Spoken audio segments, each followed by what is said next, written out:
Sai. So hi hello नमस्कार, स्वागत आहे तुमचं माझ्या चॅनलवर. आज व्हिडिओ करण्याचं कारण म्हणजे जसं आपल्या महाराष्ट्रामध्ये वेगवेगळ्या प्रकारचे स्नॅक्स असतात, म्हणजे जे दिवाळीला आपण बनवतो शेव, चिवडा, शंकरपाळे, तसंच हैदराबादमधलं फेमस स्नॅक आहे मुरकुल. ते आपण आज कसं बनवतात ते बघणार आहोत. ते बनवण्यासाठी ज्या सामग्री लागते त्याच्यामध्ये सर्वप्रथम तांदूळ आणि वेगवेगळ्या प्रकारच्या डाळी, आपल्या आवडीनुसार आपण त्या डाळी ॲड करू शकतो त्याच्यामध्ये. तर इथे माझ्या बहिणीने याच्यामध्ये उडीद डाळ आणि तांदूळ हे दोन मिक्स केलेलं आहे. जसं आपण आप्पे बनवण्यासाठी वेगवेगळ्या प्रकारच्या डाळी टाकून आप्पे बनवतो, ते भिजू घालतो, हे तशा प्रकारे नसून हे कोरडं दळून आणायचं आहे. फक्त स्वच्छ करून दळून आणायचं आहे. तर आपण बघूया आज मुरकुलची रेसिपी आणि ते कसं बनतात ते. चला या. तर सर्वप्रथम आपण हे पीठ मळून घेतलेलं आहे. या पिठामध्ये उडीद डाळ आणि हरभऱ्याची डाळ आणि तांदूळ ह्या सगळ्यांचं मिश्रण आहे. तसेच थोडीशी लाल तिखट आणि तीळ म्हणजेच हावरी घातलेली आहे त्याच्यामध्ये. त्यानंतर मुरकुलचा एक विशिष्ट वेगळ्या प्रकारचा सोरा असतो. जसं आपल्याकडं कुरड्याचा सोऱ्या असतो ना, तसाच मुरकुलचा पण सोऱ्या असतो. सोऱ्या काय आहे हे कमेंटमध्ये टाका, मी तुम्हाला नक्की हे करेन. तुम्ही इंटरनेटवर शोधलं तरी होईल.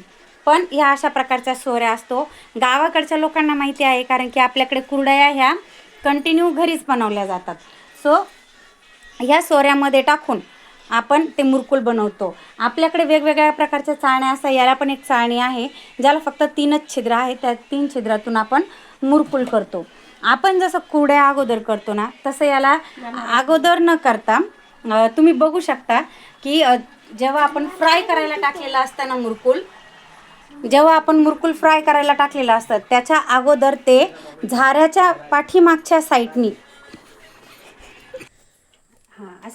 अशा प्रकारे हे मुरकुल बनवलं जातं. तुम्ही बघू शकता आपल्या झाऱ्याच्या मागच्या साईडने, जेणेकरून ते तेलामध्ये टाकल्यानंतर त्याच्यातले जे तीळ आहेत ते डायरेक्ट टाकल्यावर फुटतात आणि उडतात. त्यामुळे तेवढी दक्षता घेऊन ते करावं लागतं. आता आपण बघूया दुसरी का नाश करू राहिली.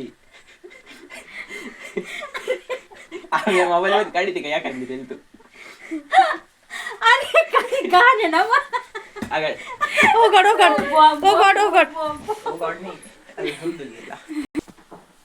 सो अशा प्रकारे हसी खेळीच्या एकदम हसी मजाकच्या वातावरणामध्ये मुरकुल बनत आहे, जे एकदम यमी आहे.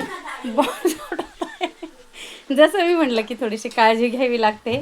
त्याचे तीळ टाकलेले असतात ना, त्यामध्येच फुटतात.